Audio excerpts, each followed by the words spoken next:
আরামবাগ লোকসভা কেন্দ্রে vote recounting এর দাবি বিজেপি প্রার্থী অরূপ কান্তি দিগারের। রিকাউন্টিং এর দাবি জানাতেই উত্তেজনা নেতাজি মহাবিদ্যালয়ের ভোট গণনা কেন্দ্রে। আগের লোকসভা নির্বাচনেও একই ছবি দেখেছিল আরামবাগ লোকসভা কেন্দ্র।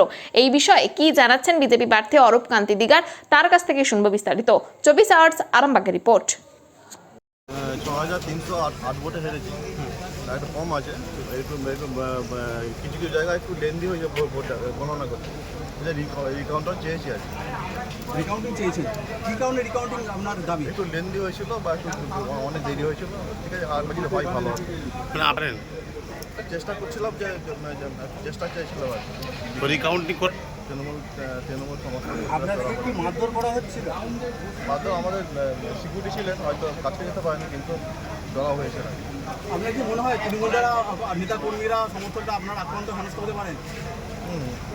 যেভাবে করছে হেনস্থা হতে পারে। আপনারা কি ঊর্ধ্বতন আধিকারিকদের কাছে আপনাদের সমস্যার কথা জানাবেন নির্বাচন কমিশন? হ্যাঁ, ওনাদের কথা মতোই আমরা রিকাউন্টিং।